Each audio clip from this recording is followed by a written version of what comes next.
All right, I wanted to talk to you about Approach Notes today, and thought Penny Lane would be a good song to start with. This is a John Lennon and McCartney tune, a Beatles tune, and you'll notice that the melody is very active. There's a lot of notes going on here, a lot of quick notes, right? And what we find is that some of them are on the strong beats. So, like this E is on a strong beat. That's a third of the chord, right? And then this C is on a relatively stronger beat. It's the root of the chord. This A is on a relatively strong beat. That's the flat 3.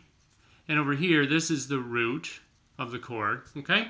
And they're connected on these weaker, so this is 1 and 2 and 3 and 4 and. They're connected on the weaker beats with what we call approach notes. Now, of course, we could call this a 9, and we probably should put that number in there. And then this could be the major 7 of the C chord, right? This could be the flat 7 of the...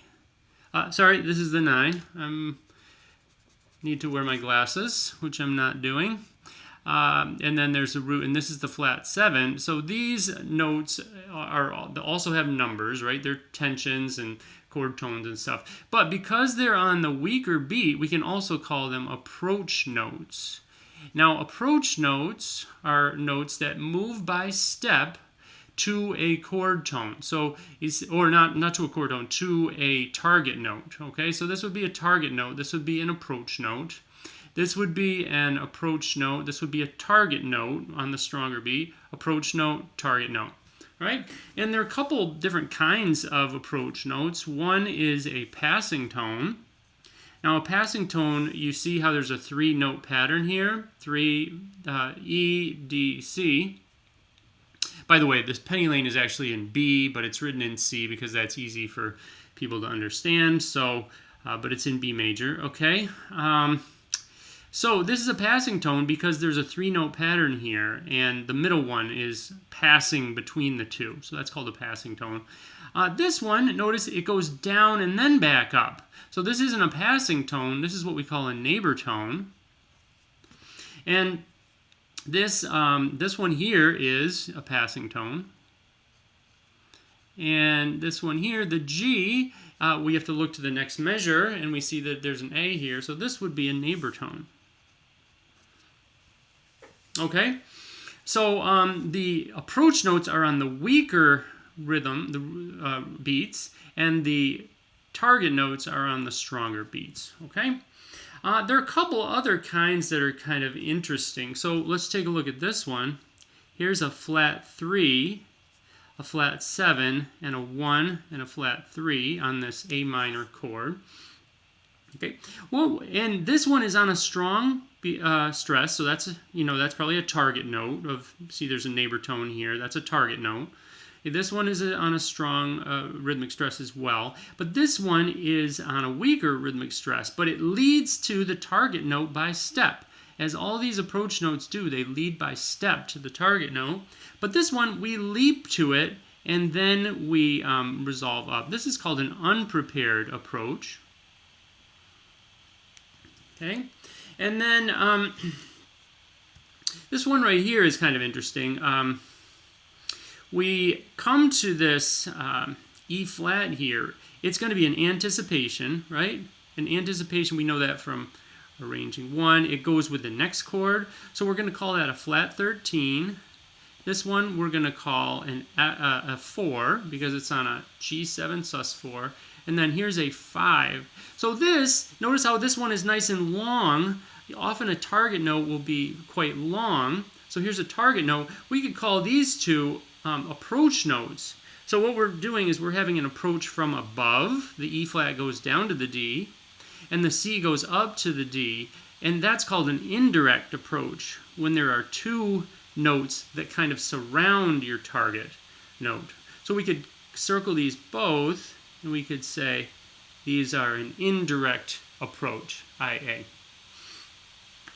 So Penny Lane has a number of neat approach notes. I think that's all the interesting ones. So that's a good introduction to the piece. Now, let's see what else I have here. So let's go to your handouts. In your handouts, you're probably going to have some other a lot of other information on approach notes. So if we go to your handouts and find that real quickly, there are a few pages that are going to be helpful to you when we're studying approach notes. One is 61, and on 61 we have a description of approach notes. So approach notes must resolve to a target note by step, by a half or a whole step. The target note must be available to the harmony. So it's got to be a chord tone or an available tension. Okay, approach notes are most often on the weak stresses, right? And they're relatively short in duration. But the target notes are going to be on the strong beats, and they're going to be usually longer in duration, okay? In Penny Lane, it's a little different, but these are the, we studied passing tones, and we talked about neighbor tones. Where are the neighbor tones here? I don't see that here. But unprepared approach notes, we saw that one with Penny Lane. Unprepared approach notes where you leap to the approach note and then you resolve by step to the target note. Here they are, upper and lower neighbor tones. Okay, we talked about those. Double chromatic approach tones and indirect resolutions. We saw, I think I called it indirect approach. It's called both indirect resolution or indirect approach. So we saw that one as well in Penny Lane.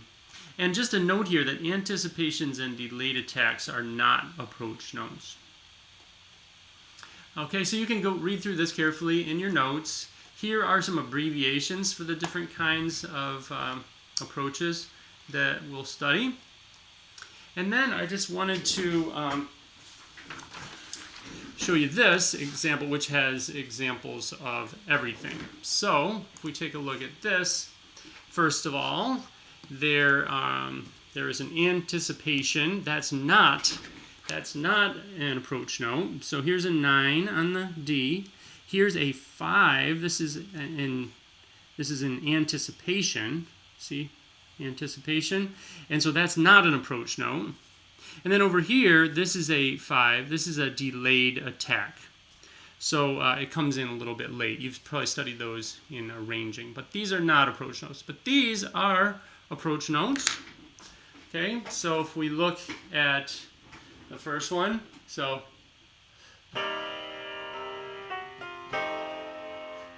I'm just repeating these first two measures.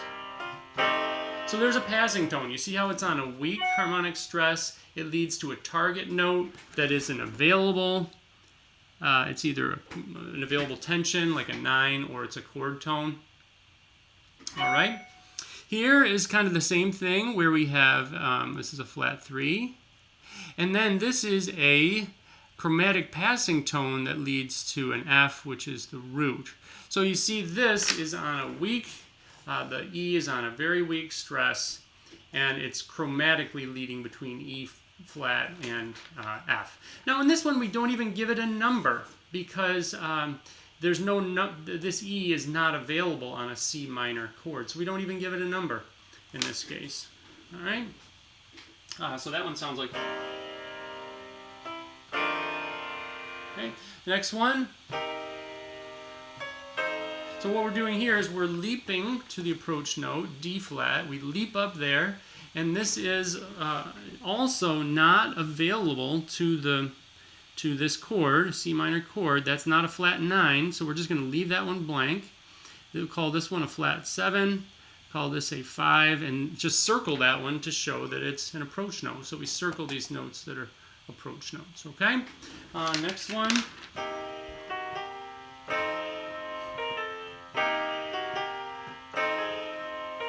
So what we have here is a chromatic neighbor tone. Here's a 5, here's a 5. We go to our neighbor's house, we come back to the same note, okay? So there's a chromatic neighbor tone. And here, this is a 3rd. This is an S4, and back to a 3. So this would be a neighbor tone as well. This one's a chromatic neighbor tone. This is just a diatonic neighbor tone. We can have 2 chromatic passing tones in a row. So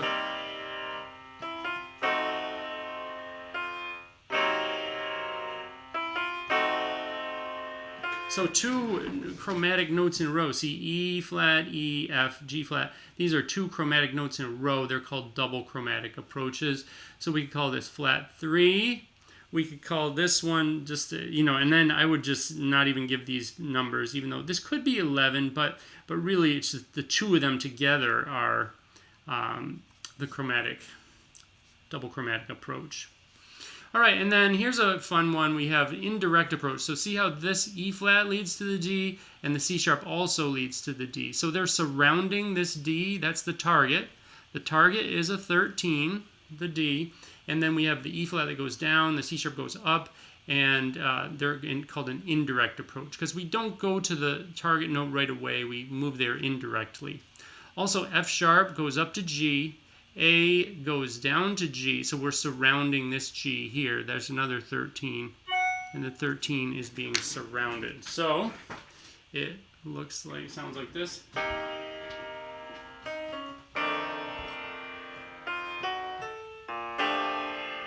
Okay, so at that point we've got some indirect approaches. Okay, so also.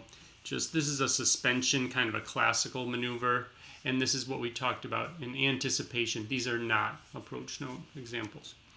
Okay, so there's a little bit about approach notes, and you're going to have to use them on your final project. So I hope that made sense. Have a good day.